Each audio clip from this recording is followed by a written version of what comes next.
আওয়ামী লীগের সাংগঠনিক সম্পাদক আহমদ হোসেনকে গ্রেপ্তার করা হয়েছে। এছাড়া চট্টগ্রাম বন্দরের সদ্য সাবেক চেয়ারম্যান রিয়ার অ্যাডমিরাল মোহাম্মদ সোহায়েলকেও গ্রেপ্তার করা হয়েছে। তিনি একসময় র্যাবের মুখপাত্র ছিলেন। আজ বুধবার সকালে ঢাকা মহানগর পুলিশের ডিএমপি গণমাধ্যম শাখা থেকে এই তথ্য নিশ্চিত করা হয়েছে। ডিএমপির পক্ষ থেকে বলা হয়েছে, আহমদ হোসেন ও মোহাম্মদ সোহায়েলকে গতকাল মঙ্গলবার রাতে গ্রেপ্তার করা হয়। আহমদ হোসেনকে রাজধানীর রামপুরা ও মোহাম্মদ সোহায়েলকে বনানী থেকে গ্রেপ্তার করা হয়। শেখ হাসিনা সরকারের কোনো মন্ত্রীকে গ্রেপ্তারের খবর প্রথম আসে 13 আগস্ট।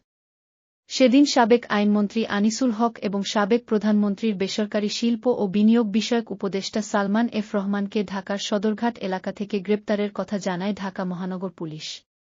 14 আগস্ট সাবেক ডেপুটি স্পিকার শামসুল হক টুকু, সাবেক ডাক, টেলিযোগাযোগ ও তথ্যপ্রযুক্তি প্রতিমন্ত্রী জুনায়েদ আহমেদ পলক এবং ছাত্রলীগের ঢাকা বিশ্ববিদ্যালয় শাখার সাধারণ সম্পাদক তানভীর হাসান সৈকতকে পল্টন থানার মামলায় গ্রেপ্তারের খবর জানায় ডিএমপি।